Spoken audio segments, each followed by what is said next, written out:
ما يفعل الله بعذابكم إن شكرتم وآمنتم سبحان ربك رب العزة عما يصفون وسلام على المرسلين والحمد لله رب العالمين اللهم صل على سيدنا ومولانا محمد وعلى آل سيدنا ومولانا محمد وبارك وسلم اللهم صل على سيدنا ومولانا محمد وعلى آل سيدنا ومولانا محمد وبارك وسلم اللهم صل على سيدنا ومولانا محمد وعلى آل سيدنا ومولانا محمد وبارك وسلم۔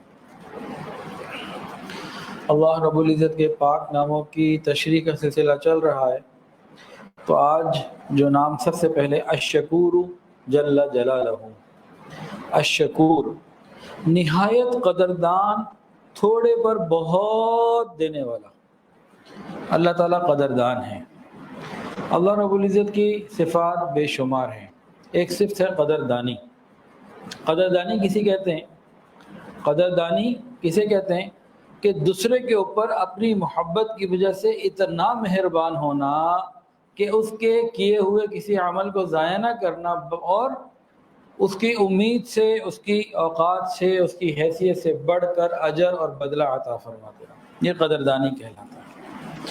تھوڑے عمل کو قبول کرنے والے پروردگار، نیکی کے کسی کام کو حقیر نہیں سمجھنا چاہیے، چھوٹا نہیں سمجھنا چاہیے۔ جو کام اللہ کو پسند آ گیا، الشکور جل جلالہ کو پسند آ گیا، وہ چھوٹا نہیں، وہ جنت میں لے جانے کا ذریعہ بن جاتا ہے۔ اللہ رب العزت اتنے عظیم ہیں کہ نماز پڑھنے کا جب ہمیں حکم دیا تو ہمیں تو نماز ایسی پڑھنی چاہیے کہ نماز میں ذرا ادھر ادھر خیال نہ جائے، صرف اللہ تعالیٰ کی ذات کی طرف دھیان رہے، ایک لمحے کے لیے کہیں ادھر ادھر نہ ہو۔ مزہ تو تب ہے نماز کا، لیکن اب ہم نماز پڑھتے پڑھتے بھول گئے، پڑھ کیا رہے، رکعت ہی بھول گئے۔ اب آداب شہانہ کا تقاضا تو یہی تھا کہ کہا جاتا کہ دوبارہ نماز پڑھو، میرے سامنے کھڑے ہو، مجھے سے غافل ہو، نہیں چاہیے ایسی نماز، دوبارہ پڑھو۔ اگر کوئی ایسا سخت حکم آ جاتا تو شاید زندگی بھر ہم نماز ہی پڑھتے رہتے اور اللہ کی شان کے مطابق نماز نہ پڑھ پاتے یقینی طور پر۔ لیکن اللہ رب العزت نے نرمی فرما دی، آسانی فرما دی، فرمایا کہ دیکھو اگر واجب درجے تک کی کوئی غلطی ہو جائے تو آخر میں سجدہ صاف کر لینا، یہ غلطیوں والی نماز قبول۔ یہ قدردانی نہیں ہے تو اور کیا ہے؟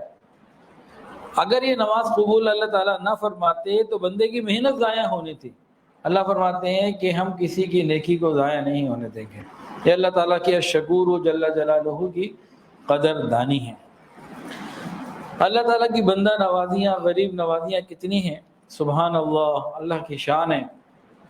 بنی اسرائیل کی ایک فاحشہ عورت، بد کردار، کہیں راستے میں جا رہی تھی، پیاسا کتا پیاس سے تڑپتا ہوا نظر آیا تو کنویں سے پانی نکالا، کوئی ڈول نہیں تھا، اس نے اپنے دوپٹے کو رسی بنایا۔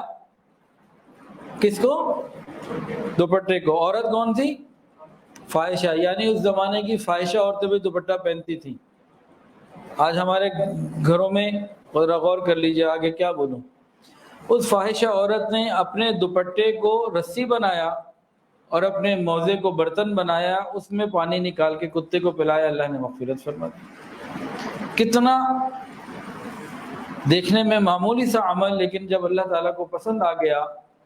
ایک کتا، کوئی انسان بھی نہیں تھا، کوئی نیک ہونا تو دور کی بات، انسان بھی نہیں تھا، جانور کو پانی پلایا، اللہ نے مغفرت فرما دی۔ اسی طرح ایک بنی اسرائیل کے مرد کی بھی بات آتی ہے حدیث کے اندر ہی کہ اس نے بھی پیاسے کتے کو پانی پلایا، اللہ تعالیٰ نے اس کی بھی مغفرت فرما دی۔ یہ کیا ہے؟ الشکور جل جلالہ، اللہ تعالیٰ قدردان ہے، اللہ تعالیٰ قدردان ہے۔ ہم ناقدر ہیں، اللہ تعالیٰ قدردان ہے۔ جہاں سے یہ بات معلوم ہوئی نا کہ جانوروں کا خیال کرنا یہ مغفرت کا ذریعہ بن جاتا ہے، تو وہیں سے یہ بات بھی خود بخود معلوم ہو گئی کہ جانوروں کو تکلیف پہنچانا یہ پکڑ کا ذریعہ بھی بن جاتا ہے، اور انسانوں کو تکلیف پہنچانا یہ اس سے اگلی بات۔ ہمیں چاہیے الشکور جل جلالہ کا ہم شکر ادا کیا کریں۔ تو شکر گزار بننے کے لیے کوئی طریقہ بتائیں آپ کو؟ ہاں جی ارون صاحب، ہاں جی آپ کیا بتا دیں جی؟ جی بیٹا آپ بتائیے، بتا دیں، سب کو بتا دیں۔ ہاں جی، شکر گزار بننے کے لیے 3 بنیادی کام ہیں۔ جو یہ 3 بنیادی کام کر لے گا انشاءاللہ وہ شکر گزار بندہ بن جائے گا۔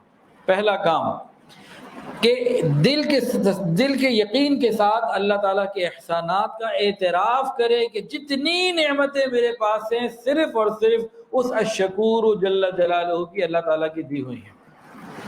یقین کرنا کہ جو کچھ میرے پاس ہے اللہ تعالیٰ کا دیا ہو، اس کا پورا اعتراف ہو، پہلی بات۔ دوسری بات، زبان سے شکر بھی ادا کرتے رہنا، زبان سے شکر بھی ادا کرتے رہنا۔ اس کے لیے ایک آپ کو حدیث کے اندر آئی ہوئی دعا بتا دیتے ہیں۔ 3 مرتبہ صبح اور 3 مرتبہ شام مانگیں۔ جس نے صبح یہ 3 مرتبہ پڑھی دن کی نعمتوں کا شکر ادا ہوا، جس نے رات کو پڑھی شام کے بعد رات میں اس کی رات کی نعمتوں کا شکر ادا ہوا۔ اگر ہم زندگی بھر صبح 3 مرتبہ یہ پڑھ لیں، شام کو 3 مرتبہ یہ پڑھ لیں تو ہم شکر گزار میں بندوں میں شامل ہو جائیں گے۔ اس میں کوئی پیسہ خرچ نہیں ہونا۔ کیا ہے دعا؟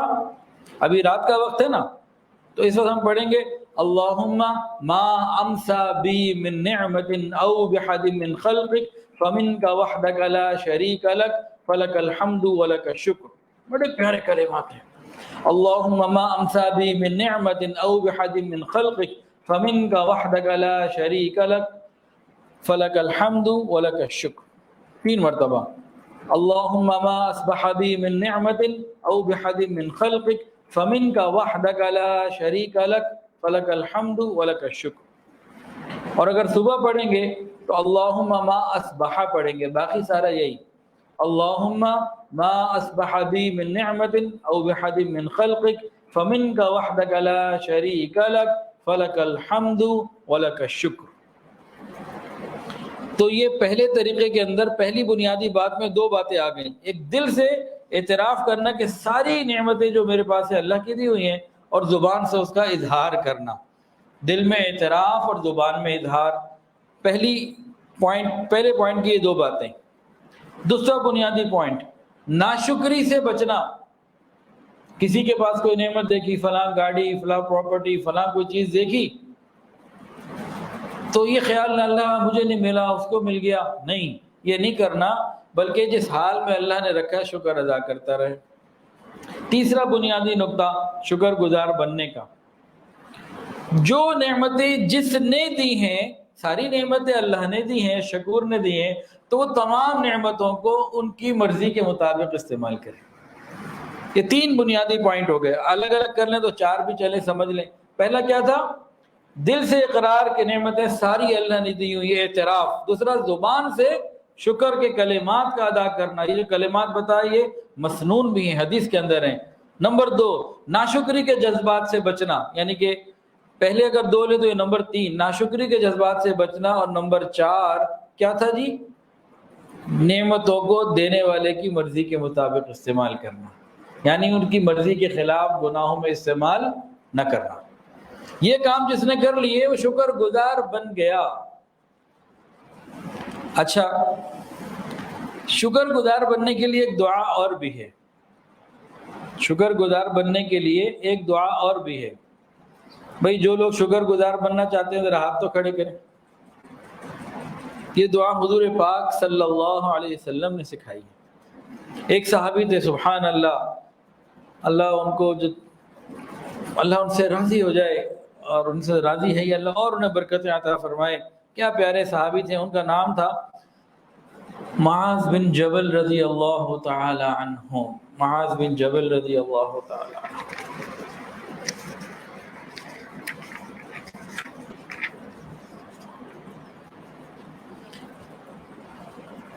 شکر گزار بننے کی دعا۔ ایک صحابی تھے حضرت معاذ بن جبل رضی اللہ تعالیٰ عنہ، کتنے پیارے صحابی تھے۔ نبی علیہ السلام نے تم سے فرمایا معاذ مجھے تم سے محبت ہے۔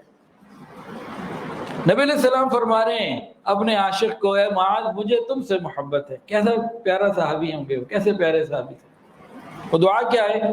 جو سکھائی، فرمایا کہ اے معاذ مجھے تم سے محبت ہے، تم ہر نماز کے بعد یہ دعا مانگا کرو، اللہم اعنی علی ذکرک و شکرک و حسن عبادتک۔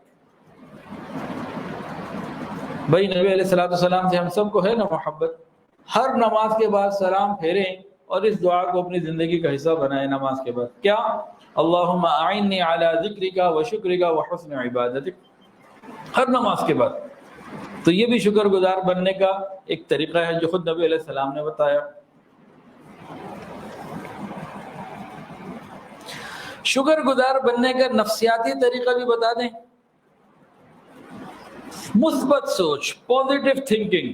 جتنا پازیٹیو سوچیں گے اتنی صحت اچھی، اتنے معاملات آسان، گمان اچھا رکھنا۔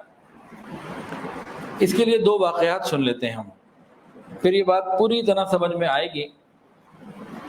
پازیٹیو تھنکنگ شکر گزار بننے کے لیے کیا کہ جو نعمتیں اللہ نے واپس لے لی ان کو نہ سوچے، جو موجود ہمارے ہاتھ میں ہے ان پہ غور کرے۔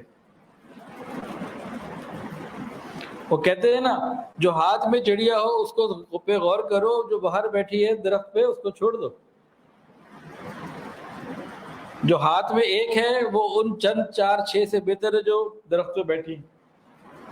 ہاں جی، تو شکر گزار بننے کے لیے، صحت مند زندگی گزارنے کے لیے، پرسکون زندگی گزارنے کے لیے نسخہ سن لیجئے، کیا؟ جو نعمتیں واپس چلی گئیں مت سوچو، جو موجود ہیں ان پہ غور کرو۔ اب اس کی اندر 2 باتیں سمجھ، 2 واقعات سن لیجئے۔ ایک تو ہے حضرت عروہ بن زبیر رحمۃ اللہ علیہ۔ واقعہ کیا ہے؟ خود فرماتے ہیں کہ ایک دفعہ میں سفر میں تھا، کہیں پہ ایسا زخم لگا پاؤں کے اوپر کہ تکلیف بڑھ گئی، طبیبوں کو بلایا، سب نے غور کیا، کہا پاؤں کاٹنا پڑے گا، اس کے علاوہ کوئی چارہ نہیں۔ جب چارہ کوئی نہیں تو پاؤں کاٹ دیا۔ اب جس دن میرے پاؤں کو کاٹا گیا اسی دن میرے ایک بیٹے کو اونٹ نے لات ماری، اس کو اسی وقت انتقال ہو گیا۔ تو 2 تکلیفیں، ایک جسمانی اور ایک اس طرح اولاد کی طرف سے ایک ہی دن میں آ گئی۔ تو انہوں نے اللہ تعالیٰ کی طرف رجوع کیا، بڑے خشوع خضوع کے ساتھ اللہ تعالیٰ کی حمد کی، تعریف بیان کی اور کہا الحمدللہ علی کل حال، الحمدللہ علی کل حال، اللہ ہر حال ہی میں آپ کا شکر ہے، آپ ہی کی تعریفیں، ہر حال میں آپ کی تعریف ہے۔ اور کیا کہا؟ اے اللہ میرے 4 اعضاء تھے، 2 ہاتھ 2 پاؤں، ایک لے لیا 3 باقی ہیں، الحمدللہ۔ اللہ میرے 7 بیٹے تھے، ایک آپ نے لے لیا 6 بھی باقی ہیں، الحمدللہ۔ جو چلا گیا اس پہ غور نہ کرے، جو موجود ہے اس پہ غور کرے۔ ہم الٹا کام کرتے ہیں۔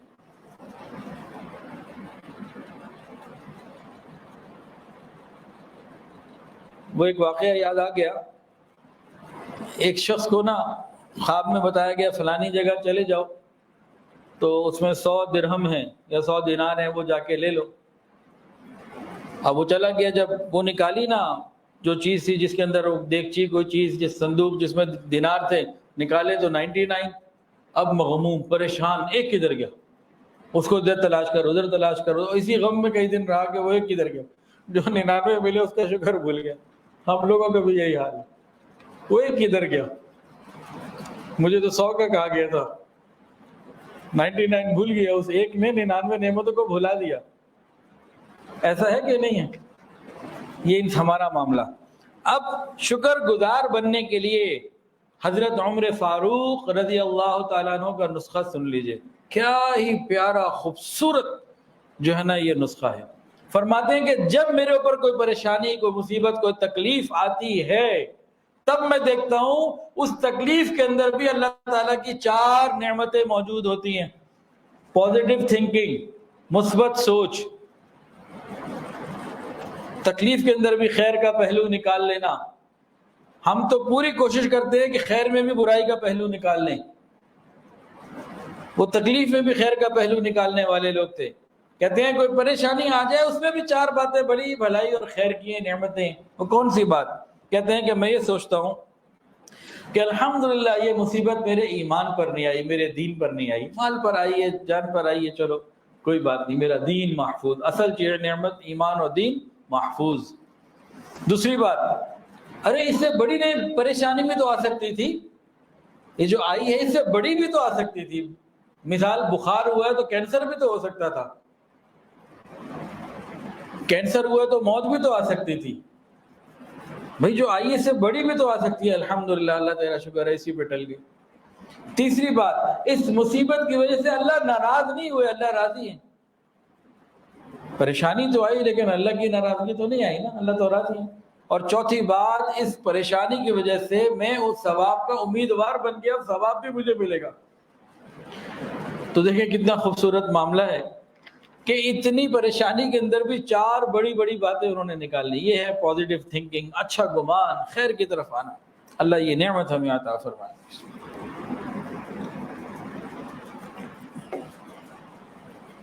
شکر گزار بننے کے لیے، اللہ رب العزت کا شکر گزار بننے کے لیے والدین کا شکر گزار بننا ضروری، لازم.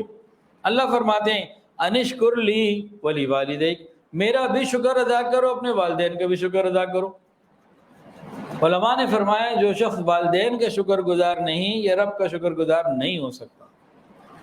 جو والدین کا شکر گزار نہیں، یہ پروردگار کا شکر گزار بھی نہیں ہو سکتا. تو والدین کا شکر ادا کرنا، شکریہ ادا کرنا، یہ بھی ضروری.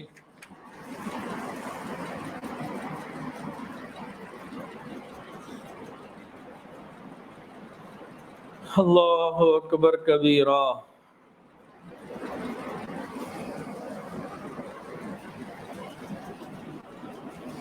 شکر ادا کرنے کے ہمارے پاس دن میں کتنے موقع ہوتے ہیں؟ کوئی بتائے گا جی؟ حافظ صاحب آپ بتائیں، ایک دن میں کتنے موقع ہیں ہمارے پاس شکر ادا کرنے کے؟ مثلا 100، 200، 50، 5، 10 حساب نہیں ہے. ہاں جی آپ بتائیں کتنے موقع ہیں ہمارے پاس شکر ادا کرنے؟ کم سے کم 5 ہیں. آپ بتائیں جی. سبحان اللہ، ہر سانس کے ساتھ شکر ادا کریں. آپ بتائیں جی. شکر ادا کرنے کے بے شمار موقع روزانہ بلا نوا ہر وقت ہمارے پاس ہے. چند کی میں گنتی گنا دیتا ہوں آپ کو. صبح آنکھ کھلی، صحت محفوظ، ہاتھ پاؤں محفوظ، آنکھیں نظر آ رہی ہیں، اٹھ گئے الحمدللہ، پہلا موقع. ناشتہ آ گیا الحمدللہ. آفس جانا تھا، کاروبار پہ، جاب پہ جانا تھا، ٹائم پہ پہنچ گئے الحمدللہ. کپڑے تیار ہو گئے، مل گئے الحمدللہ. بچوں نے جانا تھا مدرسے، اسکول، کالج، وہ چلے گئے الحمدللہ. وقت پر واپس آ گئے الحمدللہ. ہم آفس پہنچ گئے الحمدللہ. دن بھر کام کیا الحمدللہ. شام کو واپس آئے، دیکھا سب خیر خیریت ہے، میں بھی ٹھیک ہوں، گھر والے بچے خیریت سے الحمدللہ. رات کو کھانا پھر سامنے آیا الحمدللہ. بس میں بیٹھنا تھا، سواری میں سیٹ مل گئی الحمدللہ. گاڑی پارک کرنی تھی، پارکنگ مل گئی الحمدللہ. صبح سے لے کے رات تک بے شمار موقع ہیں کہ انسان زبان سے الحمدللہ کہتا ہے. کھانا کھایا الحمدللہ، پانی پیا الحمدللہ، ہر بات پہ الحمدللہ. یہ ایک نبی تھے جن کے بارے میں قرآن کے اندر آتا ہے کہ وہ عبدن شکورا تھے. انہو کان عبدن شکورا. وہ کون سے نبی تھے؟ انہو کان عبدن شکورا، جن کے بارے میں قرآن میں یہ آئی بات. حضرت نوح علیہ السلام ہر بات پہ اللہ کا شکر ادا کرتے.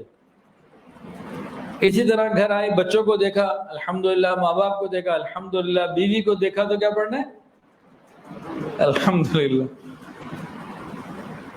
تو ہر بات پہ الحمدللہ اگر ہمارے اندر عادت بن جائے تو بہترین عادت ہے اور اللہ تعالیٰ کو یہ پسند ہے. اچھا جنت میں کون کون سی عبادات ہوں گی؟ نماز، روزہ، حج، یہ ہوگا تو جنت میں. لیکن جنت میں شکر کی عبادت ہوگی. جنتی کہیں گے الحمدللہ رب العالمین، الحمدللہ. جنت کے اندر بھی یہ عبادت ہوگی، اور کوئی عبادت وہاں نہیں ہے. لیکن نماز وہاں نہیں ہے، سجدہ وہاں نہیں ہے، وہاں نہیں صدقے دینے، وہاں الحمدللہ یہ عبادت وہاں بھی ہے. اور الحمدللہ اللہ تعالیٰ کو کتنا پیارا ہے، کتنا اس کو محبوب ہے. غور کیجئے، پورا قرآن میں مجید، پورا قرآن مجید چاروں کتابوں میں سب سے افضل اور اعلیٰ، چاروں کتابوں کا خلاصہ. پھر پورے قرآن مجید کا خلاصہ سورہ فاتحہ. اور سورہ فاتحہ کہاں سے شروع ہو رہی ہے بھائی؟ الحمدللہ رب العالمین. پھر یہ الحمدللہ رب العالمین اللہ کو کتنا پسند کہ ہر نماز کی ہر رکعت پہ پڑھنا ضروری. تو کتنا اس کے اللہ کے ہاں مقام ہوگا اگر ہم الحمدللہ رب العالمین زبان سے ادا کرنے کا، اللہ مجھے بھی اس کی توفیق عطا فرمائے، ہم سب کو اللہ تعالیٰ اس کی توفیق عطا فرمائے، یہ عادت بنا لے، ہم اللہ کے پیارے بندے بن جائیں گے۔ انہ کان عبدا شکورا، ہم اللہ کے شکر گزار بندوں میں شامل ہو جائیں گے۔ ایک بندہ دعا کر رہا تھا، اللہ وقلیل من عبادی، اے اللہ مجھے اپنے تھوڑے بندوں میں سے بنا دے۔ ایک بندہ اللہ سے مانگ رہا تھا، اللہ مجھے اپنے تھوڑے بندوں میں سے، قلیل بندوں میں سے بنا دے۔ حضرت عمر رضی اللہ عنہ سنو کہ تے بندے تو کیا مانگ رہے ہیں؟ آپ نے قرآن نہیں پڑھا؟ اللہ تعالیٰ فرماتے ہیں وَقَلِيلٌ مِّنْ عِبَادِيَ الشَّكُورُ، شکر کرنے والے تھوڑے ہوتے ہیں۔ ہماری زبان سے شکر کے جملے ذرا مشکل نکلتے ہیں، دوسرے کی اپریسیشن کے جملے بھی تھوڑے نکلتے ہیں۔ ہم شکر کے کلمات کو مضبوط کریں، اللہ مجھے بھی اس کی توفیق عطا فرمائے۔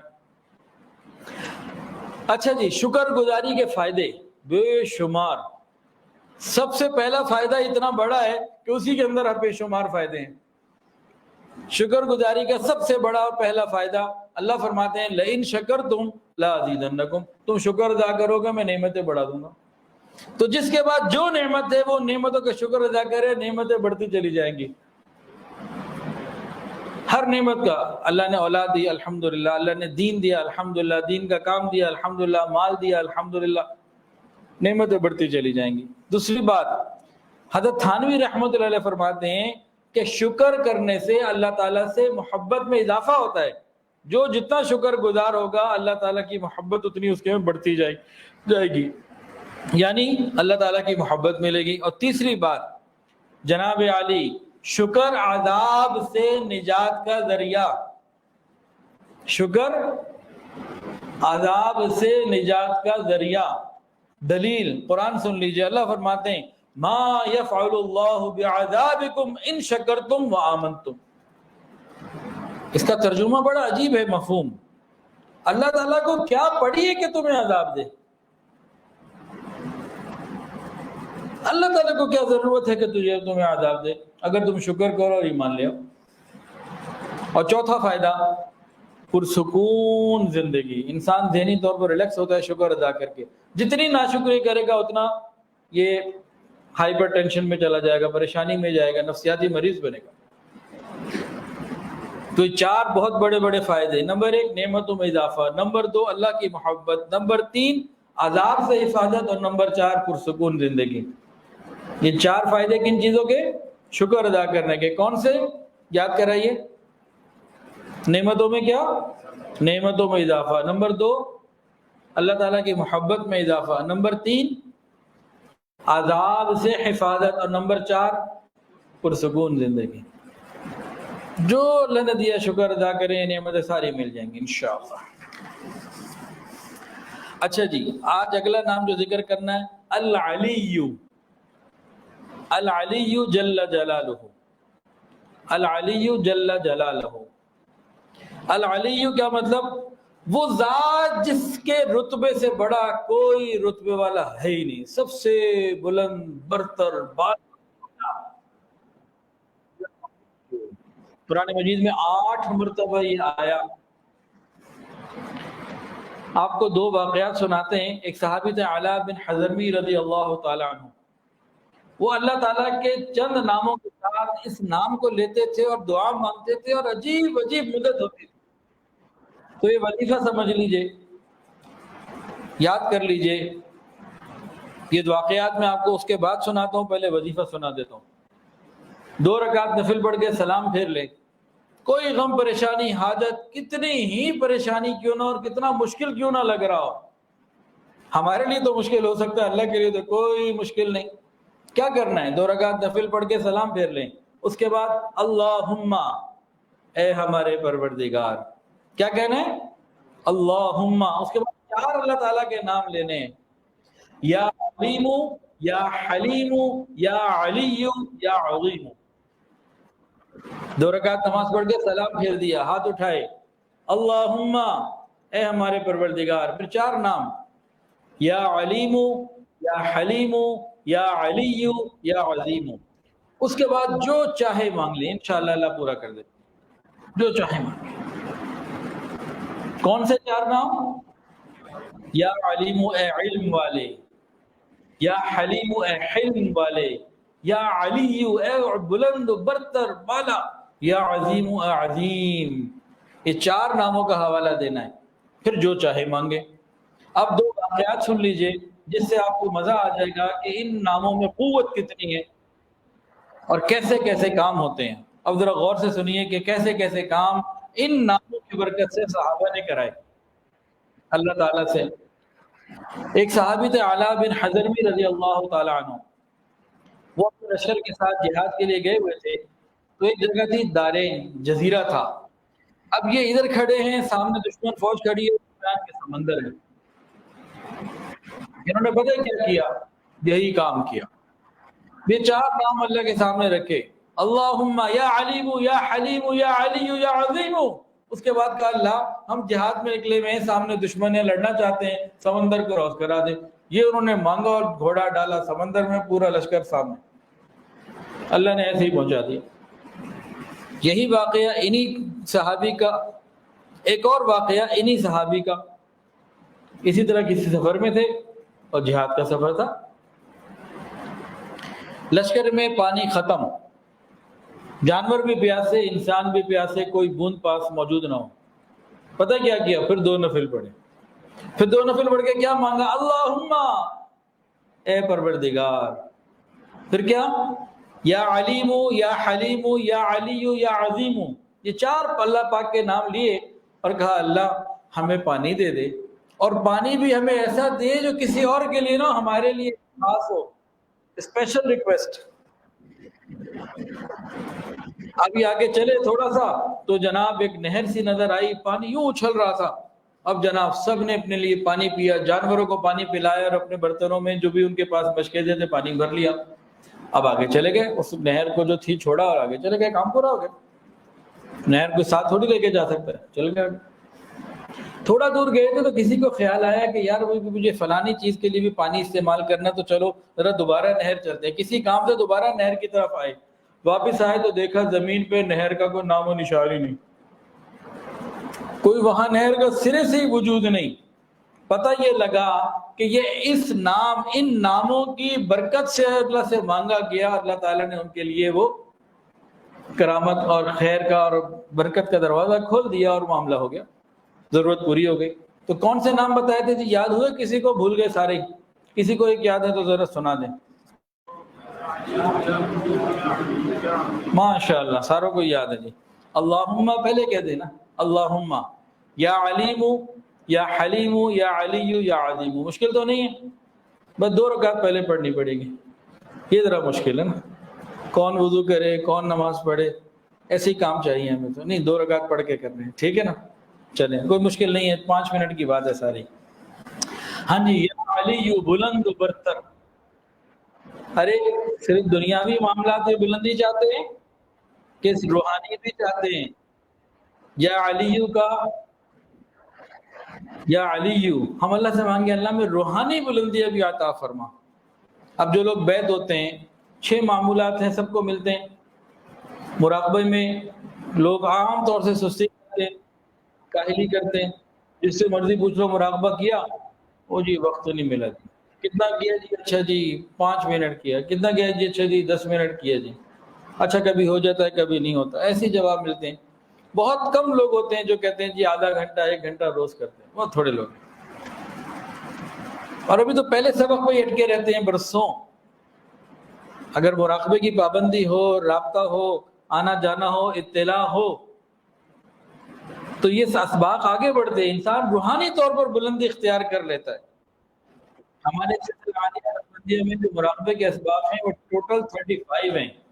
جو پہلے 16 ہیں یہ نقشبندی اسباق ہیں، اور 17 سے لے کے 35 تک مجددی اسباق ہیں۔ آپ نے کبھی پڑھا کہ جیسے حضرت جی کے نام کے ساتھ لکھا ہوتا ہے حضرت پیر حافظ ذوالفقار احمد نقشبندی مجددی، اور بعض جگہ لکھا ہوتا ہے صرف نقشبندی مجددی نہیں ہوتا؟ کبھی غور کیا اس پہ؟ نقشبندی کا مطلب وہ جو بھی 16 کے اندر ہے، اور مجددی وہ جو 16 کراس کر کے 17 یا اس سے اوپر نکل گئے، تو ان کے مجددی اسباق بھی آ گئے۔ پہلے 16 اسباق حضرت خواجہ بہاؤالدین نقشبند بخاری رحمۃ اللہ علیہ سے نسبت رکھتے ہیں، اور 17 سے 35 تک حضرت امام ربانی مجدد الفسانی رحمۃ اللہ علیہ سے نسبت رکھتے ہیں۔ تو روحانی ترقی کے لیے بھی اگر 2 نفل مانگ لے، ہم 2 نفل پڑھ لیں اور اللہ سے مانگے یا اللہ سے مانگے اللہم یا حلیم یا روحانی ترقی اللہ تعالیٰ سے مانگے، 2 نفل پڑھ کے سلام دے لیں، پھر اللہ سے مانگے اللہم یا علیم یا حلیم یا علی یا عظیم، اللہ مجھے روحانی بلندی بھی عطا فرما، یہ میں بیت تو ہو گیا لیکن ابھی تک نکمل چلا آ رہا ہوں، تو مجھے تھوڑا آگے چلنے کی ہمت عطا فرما، مجھے اسباب پڑھنے کرنے کی توفیق عطا فرما، یہ بلند عالی کیفیات عطا فرما۔ تو صرف دنیا کے مال کے پیچھے ہمیں وظائف کرنے نہیں، اللہ کی محبت کے لیے بھی ہم کریں، روحانی ترقی کے لیے بھی ہم آگے بڑھیں گے جی انشاءاللہ۔ چلیں آپ درود شریف پڑھیں، میں ذرا یہ دودھ پی لوں۔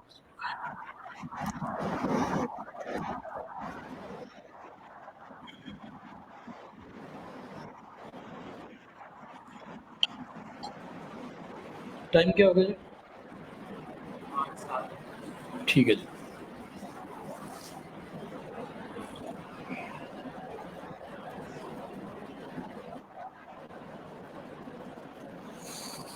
یا اللہ، کل تقریباً سارا دن حضرت جی کے ساتھ گزرا، تو حضرت جی نے کئی واقعات سنائے، اور ایک لطیفہ ہے، وہ واقعہ ہے لیکن لطیفہ ٹائپ واقعہ ہو گیا، وہ بھی سنایا، تو وہ لطیفہ بھی آپ کو سنا دیتے ہیں، اور ایک واقعہ جو حضرت نے کل سنایا واقعات ان میں سے ایک سنا دیتے ہیں۔ حضرت فرماتے ہیں کہ امریکہ میں جب تھے تو وہاں دارالاحسان جو مرکز تھا، وہاں سے قریب سے ایک بڑی نئی زبردست جدید قسم کی روڈ بنی، سڑک بنی، اور وہ ایئرپورٹ غالباً دور علاقے تک جاتی، تو وہاں ایک مقامی سکھ تھا، اس کو پتہ لگا کہ نیا روڈ بنا، سے چلو لانگ ڈرائیو پہ نکلتے ہیں، نئے روڈ کا مزہ لیتے ہیں۔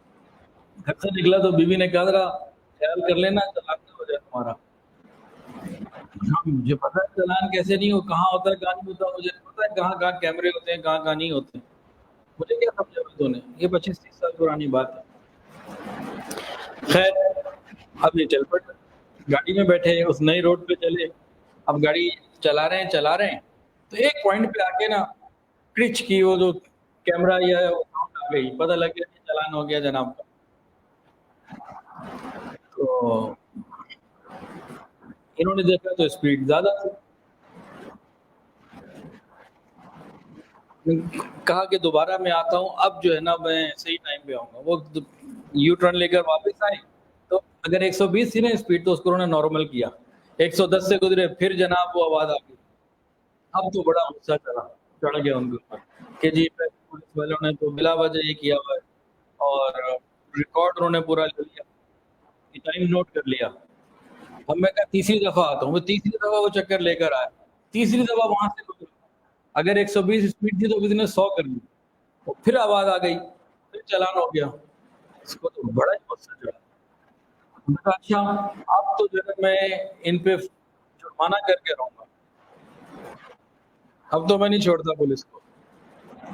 وہ چوتھی دفعہ آیا، اب 90 پہ کراس کیا، اور تھوڑی کم کرتا ہے تھوڑی تھوڑی کر کے، تو پھر چوتھی دفعہ آواز آ گئی، اب تو میں کہا اچھا، پھر غصے میں 3 دفعہ اور آیا، اس نے پوری تیاری کر لی کہ میں نے جانا ہے اور جا کے جو ہے نا وہ کرنا ہے کہ اگر میرے پاس ٹکٹ پہنچے نا جرمانے کے گھر پہ، تو میں نے تو پولیس پہ کر دینا ہے کیس کہ میں 90 پہ تھا، لمٹ سے نیچے تھا، پھر بھی ہوتا گیا۔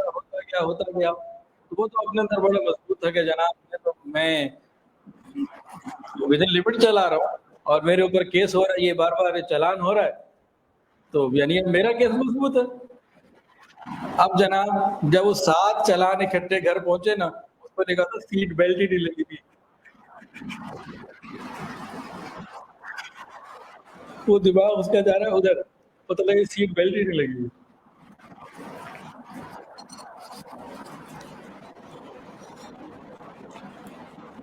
بندہ جب صبح صبح گھر سے نکلے اور بیوی کی باتیں سن کے جائے نا، پھر یہ سب ہو جاتا ہے۔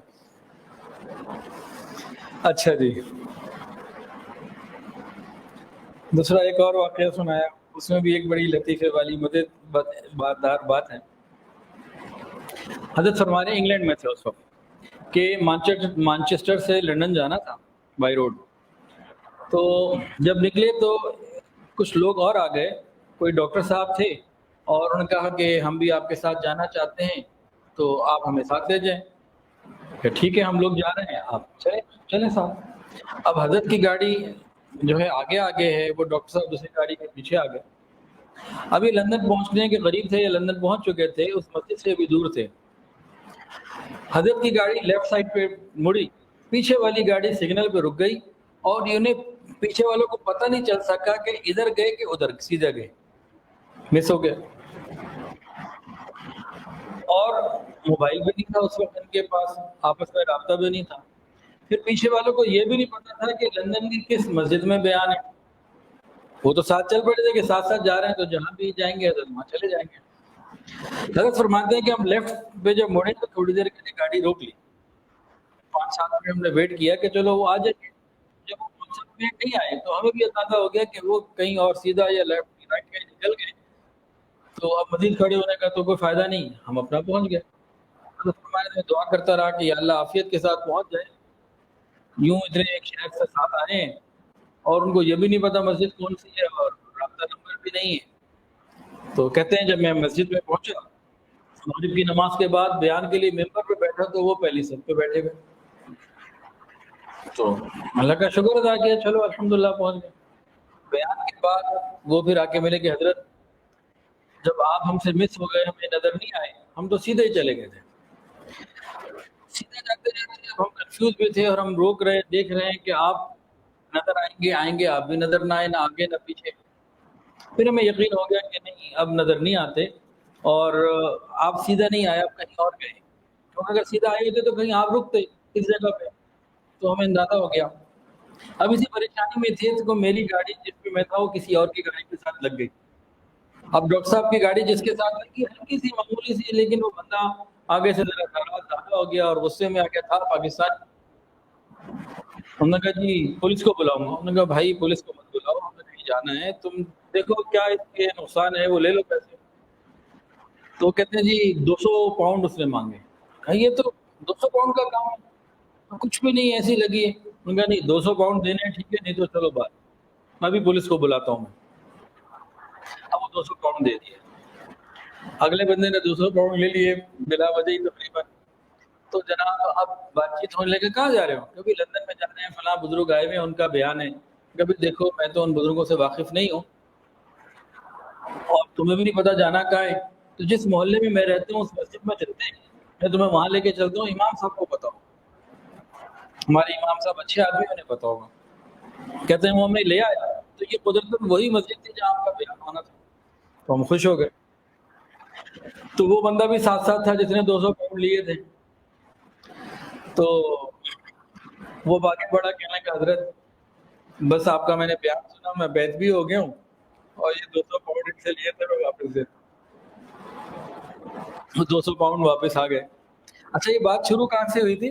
یہ واقعہ جب سنایا حضرت جی نے، ہم نے کہیں جانا تھا کل کسی جگہ، تو میں نے نا گوگل میپ پہ وہ لوکیشن لگا لی، تو حضرت نے بتایا گوگل میپ کو ہم کیا کہتے ہیں؟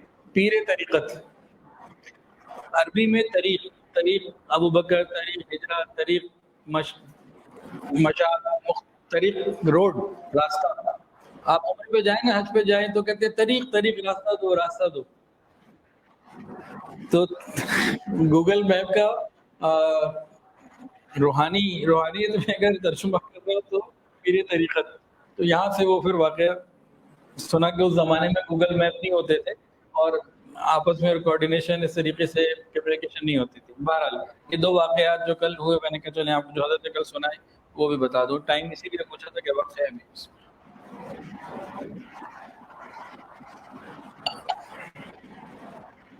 الحفیظ جل جلالہ، الحفیظ جل جلالہ، سب کی خوب حفاظت کرنے والا،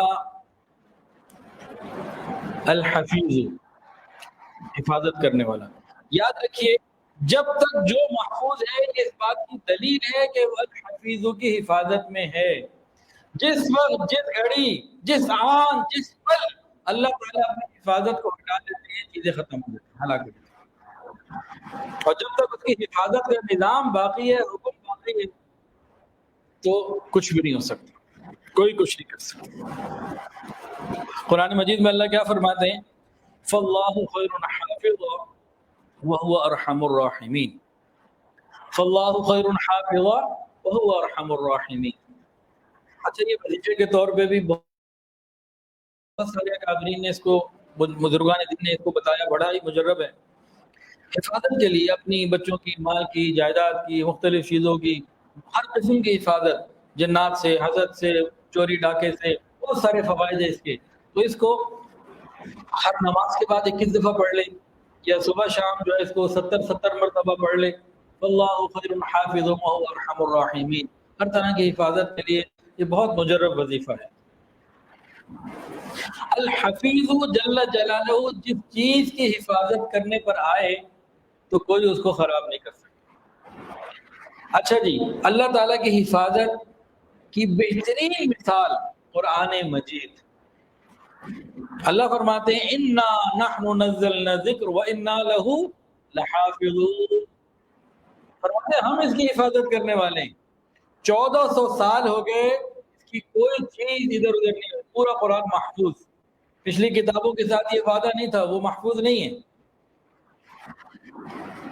آج کی دنیا میں دیکھ لیجیے، کوئی کتاب 500 سال بعد آپ کو 500 سال پرانی حیثیت سے نہیں مل سکتی۔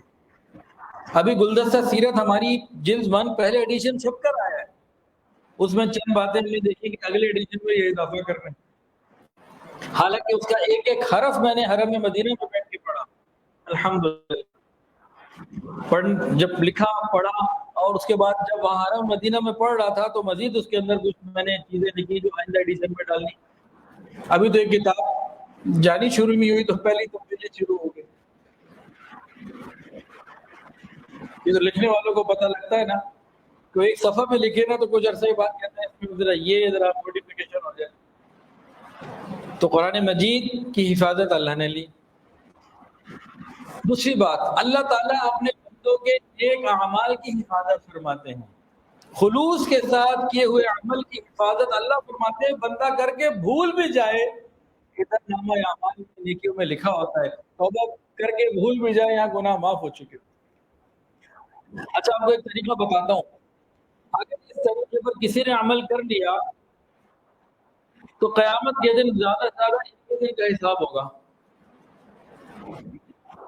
آپ کی زندگی کتنی ہے ابھی تک؟ 35 31، آپ کی 26، آپ کی 30 سال۔ اچھا، 30 سال چند مہینے، 30 سال 200 مہینے، 48۔ اچھا جی، اب 31 35 30 48 سال کی زندگی کا حساب دینا آسان ہے یا 1 دن کی زندگی کا حساب دینا آسان ہے؟ 1 دن کا۔ تو ایک عمل آپ کو بتا دیں، قیامت کے دن صرف 1 دن کا حساب دینا ہوگا، باقی بتا دوں۔ اچھا، ایسا ممکن ہے یا قیامت کے دن 1 ہی دن کا حساب دینا ہوگا، باقی نہیں؟ یہ ممکن ہے کہ نہیں؟ نہیں ممکن؟ ارے وہ تو بغیر حساب بھی ممکن ہے، کیا بات کر رہے ہو؟ اللہ چاہے تو بغیر حساب بھی ممکن ہے۔ آپ یہ نہ کہیں کہ ممکن نہیں ہے، آپ یہ کہیں کہ آپ بتائیں آپ کیا کہنا چاہتے ہیں، یہ نہ کہیں کہ ممکن نہیں۔ روزانہ رات کو سچی توبہ کر کے سوئے، پچھلے معاف، اگلے دن رات کو پھر سچی توبہ کر کے سوئے، پھر پچھلے معاف۔ وہ پروردگار اتنا کریم اور مہربان ہے کہ معاف کر دے گا، دوبارہ نہیں کھاتے کھولے گا۔ تو جو روزانہ 2 نفل صلاۃ توبہ پڑھ کے سچی توبہ کر کے سوئے گا، اللہ سے معافی مانگ کے سوئے گا، تو کیا اللہ معاف کیے ہوئے دوبارہ کھولیں گے؟ وہ کھاتے نہیں کھولتے، تو مہربانی فرماتے ہیں۔ تو یہ بھی ایک سمجھ لیجئے۔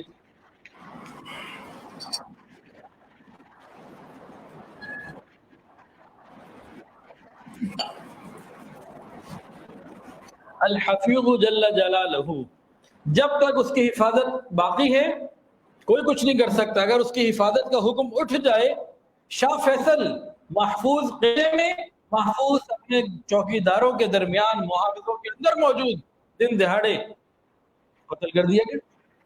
اندرا گاندھی اپنی ہی سیکیورٹی کے اندر محفوظ، لیکن اس کا حکم اڑ گیا، کام سب ختم۔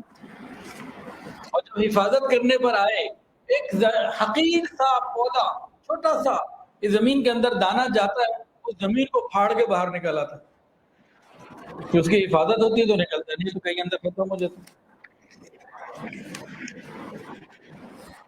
الحفیظ جل جلالہ جب کسی کو اپنی حفاظت میں رکھے تو سبحان اللہ، پھر کیا کہنے۔ اس کے بھی ذرا واقعات سن لیجئے۔ عمر بن عاص رضی اللہ تعالی عنہ فاتح مصر، یہ قیصریہ کو فتح کرنے کے لیے غزہ پہ انہوں نے محاصرہ کیا ہوا تھا، تو جو غزہ کا گورنر تھا نا، اس نے مسلمانوں کو پیغام بھیجا کہ بھئی اپنے کسی بندے کو بھیجو، ہم ذرا کچھ بات چیت کرتے ہیں۔ عمر بن عاص رضی اللہ عنہ نے ایک بالکل عام سے مسلمان کا سادہ سا لباس پہنا، بالکل سادہ لباس میں، سادہ انداز میں، اکیلے ہی دشمن کے لشکر میں اس کے قلعے میں چلے گئے جہاں ہزاروں بندے تھے، اس کے محل کے اندر، قلعے میں، اس میں محل، قلعہ، پھر اس کے اندر محل جہاں سارے دشمن اکیلے آرام سے چلے۔ یہ کیا تھا؟ الحفیظ جل جلالہ کی حفاظت میں تھے۔ اب اس سے جب بات چیت ہوئی نا گورنر سے، تو گورنر بڑا حیران، اتنا سادہ سا آدمی، باتیں ایسی مدبرانہ، ایسی شاندار، تو کہنے لگا کیا تمہارے لشکر میں ایسے اور بھی کچھ لوگ ہیں؟ کہاں میں تو سب سے کمتر ہوں، تو بڑے بڑے لوگ موجود۔ اب بادشاہ نے، جو گورنر تھا نا، اس نے کچھ تحائف دیے، کہا جاؤ ابھی آپ جاؤ، مزید باتیں ہوں گی، اور دربان کو پیچھے سے چٹ لکھ کے بھیج دی، قریب سے گزرے گا نا محل کے دروازے سے، قتل کر دینا، تحفے مجھے واپس پہنچا دینا۔ اب ان کو نہیں پتا، محل سے پیغام دروازے پہ اس نے بھجوا دیا۔ اب یہ جا رہے ہیں سامان لے کے اپنا، تو راستے میں غسان کا ایک عیسائی ملا، کہا عمر میں نے آپ کو پہچان لیا ہے، آپ اچھے طریقے سے داخل ہوئے تھے، اچھے طریقے سے نکلنا۔ ایک دم ہی ٹھٹک گئے کہ یقیناً کوئی مسئلہ ہے، واپس گورنر کے پاس آئے، تو کیا ہوا، کیوں واپس آئے؟ اس نے کہا بھائی آپ نے جو تحفے دیے نا، میرے 10 اور رشتے دار ہیں، اس طرح کزن وغیرہ ہیں، اب میں کس کو کیا دوں کیا نہ دوں، مشکل ہوگی، تو اگر آپ کہیں تو 10 کو میں لے آؤں، آپ اپنے ہاتھوں سے سب کو دے دیں تو میرے لیے آسانی ہوگی۔ اس نے دل میں سوچا اچھا ایک کے بدلے 10 آئیں گے، 10 کو قتل کروں گا میں، ٹھیک ہے بالکل لے آؤ، اور اسے پیغام نہیں دیا کہ جانے دینا، پچھلا آرڈر کینسل۔ اب انہوں نے تحفوں کو چھوڑا، نکلے، اور جب محل سے بہت دور پھر اپنے علاقے میں پہنچ کے سیف جگہ پر آ گئے نا، تو کہنے لگے کہ آئندہ تیرے جیسے غداروں کے ساتھ تو میں نہیں، اب تو میں نہیں آؤں گا۔ اب محاصرہ مسلمانوں کا جاری ہے۔ چند دنوں کے بعد گورنر نے ہتھیار ڈال دیے، اور پھر امن کے معاہدے کے لیے اس کو مسلمانوں کے امیر لشکر سے ملنے آنا پڑا۔ اب امیر لشکر کے میں داخل ہوا تو دیکھا عمر بن عاص کو ادھر بیٹھے امیر کی مسند کے اوپر، حیران، تم وہ نہیں ہو؟ ہاں میں وہی ہوں، ہاں میں وہی ہوں، اور تمہاری غداری کے باوجود زندہ ہوں۔ یہ اللہ کی حفاظت ہے، جب تک اس کی حفاظت کا سلسلہ رہے ایسے بندہ نکال کے لے آتے ہیں اللہ تعالیٰ، اور جب حفاظت کا حکم ختم ہو جائے، وہ ٹائٹین میں 3 کلومیٹر نیچے بھی ایکسپلائڈ اور وہ سب ہو جاتا ہے، ختم ہو جاتا ہے، سارے حفاظت کے معاملات سب ختم ہو جاتے ہیں، منٹ بھی نہیں لگتا، منٹ کیا وہ تو مائکرو سیکنڈ کے اندر معاملہ تھا۔ جی ایک واقعہ اور بھی سن لیجئے۔ ایک عدالت میں جج صاحب تھے، فیصلہ لکھنا تھا، قتل کا کیس تھا، بیوی کے اوپر قتل کا کیس تھا کہ شوہر کو زہر دیا، فیصلہ لکھنے لگے، نب ٹوٹ گئی پین کی، دوسرا پین لیا اس کی نب ٹوٹ گئی، تیسرا لیا اس کی نب ٹوٹ گئی۔ اب یہ پریشان کہ یہ کیا ہو رہا ہے، کیا دوبارہ نئے سرے سے انکوائری کرو۔ ہوا کیا تھا کہ کسان کا نام تھا نذیر، اس کی بیوی روٹین کے مطابق دوپہر کو کھانا لے کر آئی، اس نے کہا بھائی درخت کے ساتھ باندھ دو، میں تھوڑی دیر میں کھا لوں گا۔ اس نے کسی کپڑے میں درخت کی شاخ کے ساتھ لٹکایا اور چلی گئی۔ تھوڑی دیر بعد جب اس نے کھایا تو چند ہی لقمے کھائے تھے، مر گیا۔ جب چیکنگ کی گئی پتہ لگا تو ڈاکٹر نے زہر دیا گیا۔ اب پولیس کیس بن گیا، بھائی زہر کس نے دیا؟ تو پہلے تو شک گیا ادھر ادھر لوگوں پہ، جب ساری تحقیق ہو گئی کہ بھائی کوئی ایسا بندہ نہیں ہے جو اس کے پاس اس وقت آیا ہو، پھر گھوم پھر کے آ گئی بیوی کے اوپر بات، اب بیوی کو پکڑا گیا۔ اب کھانا جو بچا ہوا تھا نا وہ کسی اور جانور کو کھلایا گیا، وہ مر گیا، پتہ لگا کہ کھانے میں زہر موجود ہے، طے ہو گیا۔ اب گھر میں جو باقیہ ہنڈیاں بچی ہوئی تھی، ہنڈیا میں جو باقی تھا وہ تو ایک پلیٹ لا کر آئی، تھوڑا لے کر آئی انہیں ایک آدمی کا، وہ کھلایا گیا اوروں کو، تو وہ بالکل ٹھیک تھا۔ تو یہ تحقیق ہو گئی کہ ہنڈیا والا کھانا ٹھیک ہے، اس پلیٹ والا جو ہے نا، اس برتن والا خراب ہے، اور یہ برتن تو لے کے آئی بیوی، تو اس نے ڈالا زہر۔ اب کیس شروع ہو گیا۔ اب 3 دفعہ جب جج صاحب کی نیب ٹوٹی نا، تو دوبارہ آ گئے جی، اب اس درخت پر پاس آئے، اب وہ غور کرے کیا معاملہ۔ جج نے کہا درخت کو کھاڑو۔ درخت جب اکھاڑا گیا تو درخت کے نیچے ایک مردہ سانپ، مرا ہوا سانپ نظر آیا، جس پہ بے شمار چونٹیاں جو ہے نا وہ چڑھی ہوئی تھیں۔ اس کو دیکھ کے بھی جج نے فیصلہ کیا، کیونکہ کھانے کی جو رپورٹ آئی تھی نا، اس میں تھا اس میں چونٹیاں بہت ہیں، اس چونٹیوں کو کسی نے غور نہیں کیا، لیکن جب سانپ کے ساتھ، مرے ہوئے سانپ کے ساتھ چونٹیاں نظر آئیں تو یہی محسوس ہوا کہ چونٹیاں چل کر شاخوں ذریعے کھانے میں آ گئی ہوں گی، اور اس کا انتقال ہو گیا ہوگا، اور اس کو پھر باعزت بری کر دیا گیا۔ الحفیظ جل جلالہ کسی کی حفاظت کریں تو ایسے معاملے بھی اللہ تعالیٰ کی طرف سے ہوتے ہیں۔ اچھا جی، الحفیظ جل جلالہ نے جن چیزوں کی حفاظت کا ہمیں حکم دیا ہے، ہمیں چاہیے ہم ان کی حفاظت کریں۔ کن چیزوں کی حفاظت کا حکم دیا ہے؟ نماز، حافظوا علی الصلاوات، اپنے نمازوں کی حفاظت کرو۔ والذین هم علی صلاتہم یحافظون، نمازوں کی حفاظت، یعنی نماز کو صحیح طریقے سے سیکھ کر پورے آداب کی ادا کرنا یہ ہماری ڈیوٹی ہے۔ اس کے علاوہ اپنے اعضاء کی حفاظت، ان السمع والبصر والفؤاد کل اولئک کان عنہ مسئولا، کس چیز کی؟ کان، آنکھ اور دل، ان کی حفاظت۔ اس کے علاوہ اور کس چیز کی حفاظت؟ قل للمؤمنین یغضوا من ابصارہم ویحفظوا فروجہم، شرمگاہوں کی حفاظت، شرمگاہوں کی حفاظت کا حکم۔ جنہوں نے یہ حفاظت نہیں کی، انہوں نے اللہ کی امانت میں، اللہ تعالیٰ کے دی ہوئی امانت میں خیانت کی۔ اور حدیث کے اندر آتا ہے، تم مجھے دو چیزوں کی حفاظت کی ضمانت دے دو، میں جنت کی ضمانت دیتا ہوں۔ تو دو چیزیں کون سی ہیں؟ 2 جبڑوں کے درمیان زبان، 2 ٹانگوں کے درمیان یعنی شرمگاہ۔ تو جو اس کی حفاظت کی ذمہ داری لے اور ضمانت دے دے، اللہ مجھے آج یہ حکم پتہ چلا، میں اپنی زبان اور شرمگاہ کی حفاظت کا ارادہ کرتا ہوں، مجھے جنت عطا فرما دیجئے، اللہ مہربانی فرما دیں گے۔ ایک اور چیز کی حفاظت کا حکم الحفیظ جل جلالہ نے دیا، وہ کیا ہے؟ واحفظوا ایمانکم، واحفظوا ایمانکم، اپنی قسموں کی حفاظت کیا کرو۔ قسم کے حوالے سے ذرا سمجھ لیجئے بہت غور کے ساتھ، غیر ضروری قسم نہیں کھانی چاہیے۔ انسان جھوٹا مشہور ہو جاتا ہے، برکت چلی جاتی ہے۔ بلا وجہ قسمیں کھانے سے کاروبار میں مال تو، سودا تو بک جاتا ہے، برکتیں اٹھ جاتی ہیں۔ بہت سارے لوگ بلا وجہ قسمیں کھاتے ہیں۔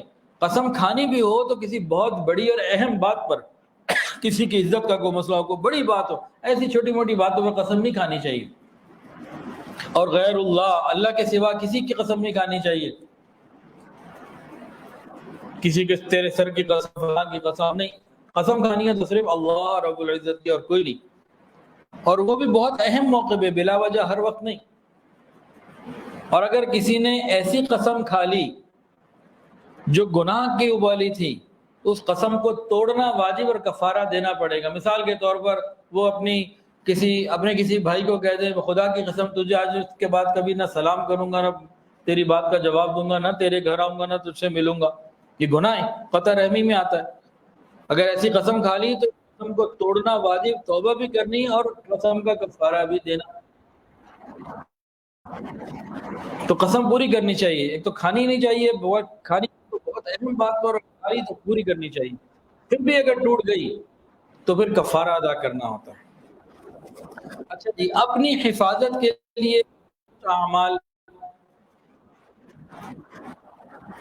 حدیث کے اندر آتا ہے جو شخص صبح 3 مرتبہ اور شام کو 3 مرتبہ یہ کلمات پڑھ لے گا، اللہ تعالیٰ اس کی حفاظت فرمائیں گے مخلوقات کے شر سے۔ وہ کون سے کلمات ہیں؟ 3 دفعہ صبح، 3 دفعہ شام پڑھنے۔ اعوذ بکلمات اللہ التامات من شر ما خلق، اعوذ بکلمات اللہ التامات من شر ما خلق، اعوذ بکلمات اللہ التامات من شر ما خلق۔ مخلوق سے اللہ تعالیٰ، مخلوقات کے شر سے، برائی سے اللہ حفاظت فرما لیں گے۔ 3 مرتبہ صبح، 3 مرتبہ شام یہ پڑھنے، اور حدیث کے اندر ہے۔ اس کے علاوہ حفاظت کے لیے ایک اور بہترین عمل، ہر فرض نماز کے بعد چاروں قل پڑھ کے اپنے اوپر دم کر لیں، اپنے بچوں پہ دم کر لیں، اپنی چیزوں پہ دم کر لیں، چاہے وہ سامنے ہو یا قریب یا دور، اس سے کوئی فرق نہیں پڑتا۔ ہر فرض نماز کے بعد چاروں قل پڑھے اور دم کر لیے، بس اللہ اللہ خیر صلی اللہ۔ المقیت جل جلالہ، سب کی روزی اور توانائی پیدا کر کے پہنچانے والا، سب کو روزی اور توانائی دینے والا، جسم میں قوت المقیتوں نے دی، سب کو روزی المقیتوں نے عطا فرمائی۔ قرآن مجید کے اندر ایک آیت میں اللہ تعالیٰ فرماتے ہیں سورہ حامیم سجدہ میں زمین کی پیدائش کے بارے میں، وَقَدَّرَ فِيهَا أَقْوَاتَهَا فِي أَرْبَعَةِ أَيَّامٍ وَقَدَّرَ فِيهَا أَقْوَاتَهَا فِي أَرْبَعَةِ أَيَّامٍ، اللہ تعالیٰ نے پوری زمین کے اندر نا متوازن طریقے سے بہت کچھ رکھ دیا ہے۔ یہ زمین کیا ہے؟ یہ پوری زمین اللہ تعالیٰ کا دسترخوان ہے، اللہ تعالیٰ کی مخلوق زمین کے اندر، پانی کے اندر یا زمین کے اوپر کھا رہی ہے، پی رہی ہے۔ یہ پوری زمین اللہ تعالیٰ کا دسترخوان ہے، جو لوگ کھا رہے ہیں اللہ تعالیٰ کے دسترخوان پہ کھا رہے ہیں۔ کتنا بڑا برکت والا دسترخوان۔ اور یہ زمین کیا ہے؟ یہ زمین اللہ تعالیٰ کا گودام ہے۔ زمین اللہ تعالیٰ نے گودام بنائی بھی، سمجھانے کے لیے میں کہہ رہا ہوں۔ یہ پوری زمین کیا ہے؟ یہ معدنیات کا، اجناس کا، بے شمار چیزوں کے یہ گودام ہے اندر۔ حضرت آدم علیہ السلام کے زمانے سے لے کے آج تک اور آگے قیامت تک اربوں خربوں لوگ آئے جائیں، کھائیں پیے، نیچے سے نکلتے ہی چلا جا رہا ہے۔ اللہ تعالیٰ نے مقدار ایسی رکھی ہے کہ ہر وقت ہر حال کے بندے خالی اس کو نکال، بندے کا اتنا کام رکھا اللہ نے۔ تو اس معنی میں کہہ رہا ہوں کہ زمین کو اللہ تعالیٰ نے گودام بنایا ہوا ہے ہماری آپ کی چیزوں کی حفاظت کا۔ غلط تو نہیں کہہ دیا جی؟ کیسا عظیم الشان گودام اللہ تعالیٰ نے بنایا، اپنی شان سے بنایا نا پھر۔ اچھا جی، تقدیر الہی سے اللہ تعالیٰ نے زمین کے مختلف حصوں میں مختلف چیزیں رکھی۔ بھائی فیصل آباد کی طرف چلے جائیں وہاں مالٹا اچھا، شجاع آباد ملتان کی طرف چلے جائیں وہاں آم بڑا اچھا، فلانی جگہ کپاس اچھی، فلانی جگہ گندم اچھی، فلانی جگہ کچھ، فلانی جگہ کچھ، کہیں سونے کے ذخائر، کہیں نمک کے ذخائر، کہیں تیل اور کہیں جناب لیتھیم اور تو کہیں تانبا اور کہیں چاندی اور کہیں کچھ اور۔ یہ سب کیا ہے؟ یہ اللہ تعالیٰ کی تقسیم ہے، جیسے چاہے اس نے رکھا۔ الگ الگ جگہوں پہ الگ الگ چیزیں کیوں رکھی؟ بہت ساری حکمتیں۔ جو کھانے پینے کی چیزیں ہیں نا، ہر علاقے کے ماحول، مزاج، موسم، جو اس کا ویدر ہے، جو اس کی کنڈیشن ہے انوائرمنٹل، اس کے مطابق وہ چیزیں رکھی ہوئی ہیں۔ اسی لیے کہتے ہیں کہ موسم کا پھل، موسم کی سبزی بہترین چیز ہے۔ یہ موسم کا پھل اور موسم کی سبزی بہترین نعمت ہے اس علاقے والوں کے لیے جہاں وہ چیز آ رہی ہے۔ ایک تو اللہ نے اس میں اپنی قدرت کی نشانیاں دکھائیں، دوسرا اس کے اندر حکمت اور یہ ہے کہ کہیں سونا تو کہیں چاندی، کہیں اجناس تو کہیں زعفران، ہر جگہ ہر چیز نہیں ہے۔ گویا کہ سونے والے کو چاندی کی محتاجگی، چاندی والے کو زعفران والے کی ضرورت، زعفران والے کو گندم والے کی ضرورت، گندم والے کو کپاس والے کی ضرورت، کپاس والے کو آلو والے کی ضرورت۔ اس طرح باہمی رابطے، بزنس، آپس کے تعلقات، یہ سب چیزیں بھی جڑی۔ اللہ تعالیٰ نے اس کو ایک جوڑ کا ذریعہ بھی بنایا۔ تو یہ زمین کیا ہے؟ اللہ تعالیٰ کا ایسا بنایا ہوا گودام کہ قیامت تک اس میں سے سامان نکلتا ہی رہے، اور اللہ تعالیٰ کا بچھا ہوا ایک دسترخوان جس میں قیامت تک لوگ کھاتے ہی رہیں۔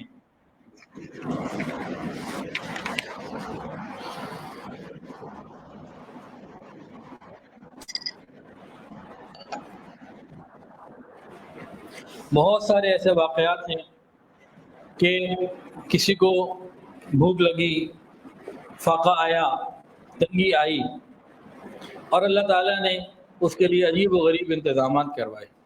4 محدثین تھے، دین سیکھنے کے لیے اپنے آپ کو روکا ہوا تھا، اور دین سیکھنا سکھانا، جو کچھ ہاتھ میں مال تھا کھا پی کے چند دنوں میں، مہینوں میں ختم ہو گیا۔ اب فاقے آ گئے، دین سیکھتے رہے محدث۔ ان کے چاروں کے نام محمد تھے، محمد بن نصر، محمد بن جریر صبری، محمد بن مضر اور محمد بن اسحاق بن خزیمہ، چاروں محدثین کے نام محمد تھے۔ جب فاقے زیادہ ہونے لگے نا، سوچا اب کیا کریں، بغیر کھائے پیے تو کتنی دیر اور پڑھیں گے، تو ان کا اچھا ایک آدمی جائے کام پہ، باقی 3 پڑھتے رہیں، جب یہ رات کو کچھ لے کر آئے گا محنت مزدوری کر کے تو باقی سب کو بھی گزارا ہو جائے گا، 2 لقمے سب لے لیں گے۔ اب جائے کون؟ کوئی تیار نہ ہو، قرآن دازی کی۔ جب قرآن دازی کی تو محمد بن نصر کا جو ہے نا نام نکلا۔ اب وہ طلب معاش کے لیے نکلے گھر سے، اب سوچے میں کیا کروں، انہوں نے جناب نماز پڑھنی شروع کر دی، نماز پڑھی جا رہا ہے، نماز پڑھیں، ابھی دوپہر کا وقت ہے۔ ادھر جو مصر کا حاکم تھا نا، اس کا نام تھا احمد بن طولون، وہ دوپہر کو قیلولے کے لیے آیا ہوا تھا، قیلولہ کرنا سنت ہے، تو دوپہر کو قیلولے کے لیے اپنے محل میں آیا ہوا تھا۔ اس کو خواب میں جناب رسول اللہ صلی اللہ علیہ وسلم کی زیارت نصیب ہوئی، آپ نے حکم دیا وہ محدثین بھوکے ہیں، ان کا رزق کا انتظام کرو، ان کو کھانا بھیجو۔ اب جیسے یہاں کھولی تو فوراً کہا کہاں ہے محدثین، کون ہے؟ لوگوں سے پوچھا تو لوگوں نے بتا دیا اس طرح یہ 4 لوگ ہیں۔ تو فوری طور پر اس نے 1000 دینار نقد بھجوائے، کہا یہ ان کو دو، اور اس کے بعد اس جگہ کو خرید کر وہاں مسجد بنا دی اور اس کو علم حدیث مرکز بنا دیا، اور مرکز بنا کر اس مرکز کے اندر بہت ساری جائیداد رکھ دی کہ جس کے اخراجات سے وہ مرکز چلتا رہے۔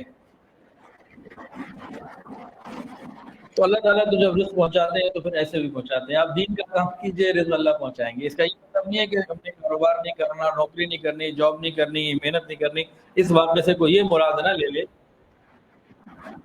تو محنت بھی کرنی ہے، اللہ سے مانگنا، دینے والا اللہ ہے، اور اللہ تعالیٰ سے یہ دعا ضرور مانگنی چاہیے، اللہ ہمارا رزق سمیٹ کر عطا فرما دیجئے۔ رزق سمٹا ہوا ملے تو بڑی آسانی ہے، اور رزق کو اگر اللہ پھیلا دے تو پھر وہ جب پھیلانے پر آتا ہے تو سارا دن بندہ ادھر سے ادھر دوڑتا بھاگتا رہتا ہے، شہر کے اندر 100-200 کلومیٹر کی۔ اب اگر پھیلانے کی مثال ہو، اللہ عافیت والا رزق عطا فرمائے، یہ ٹرک ڈرائیور، یہ ویگن ڈرائیور تو جناب گھومتے ہی رہتے ہیں۔ تو اللہ تعالیٰ سب کے لیے آسانیاں عطا فرمائے۔ وآخر دعوانا ان الحمدللہ رب العالمین۔ دعا کر لیجیے۔ الحمدللہ رب العالمین وصلی اللہ علی النبی ربنا ظلمنا انفسنا وان لم تغفر لنا وترحمنا لنكونن من الخاسرین۔ اللہ ہم آپ کے عاجز مسکین بندے ہیں، اللہ ظاہر میں بندے، حقیقت میں نہایت ہی گندے ہیں۔ یا اللہ ہماری بندیوں کو دور فرما، ہمارے سینوں کو اپنے نور سے منور فرما، ہمارے دلوں کو اپنی یاد سے آباد فرما، نبی کریم سینوں کو اپنی محبت سے لذیذ فرما، خطاؤں سے درگزر فرما، عیبوں کی پردہ پوشی فرما۔ نبی کریم تمام حاضرین کی تمام دلی نیک جائز حاجات کا پورا فرما، ہمیں اپنے مقبول بندوں میں شامل فرما، آنے والے وقت کو پہلے سے بہتر فرما۔ نبی کریم صلی اللہ علیہ وسلم کی سچی محبت اور کامل اتباع کی توفیق عطا فرما۔ اللہم یا علیم یا حلیم یا علی یا عظیم، یا اللہ ہم سب کی تمام پریشانیوں کو دور فرما، ہم سب کو رزق حلال آسان فراخ اور بابرکت عطا فرما۔ یا اللہ ہماری دعاؤں کو قبول فرما، ہم میں ہمارے گھروں میں جو بیمار ہیں شفا عطا فرما، پریشانیوں کو دور فرما۔ اللہ جو مقروض ہیں قرضوں کی ادائیگی کے اسباب فرما، اللہ ہم سب کے لیے خیر کے فیصلے فرما۔ ہماری موت کا وقت آ جائے تو ہماری زبانوں سے کلمہ جاری فرما دینا۔ صلی اللہ تعالی علی خیر خلقہ سیدنا و مولانا محمد وعلی آلہ و اصحابہ و اہل بیتہ اجمعین۔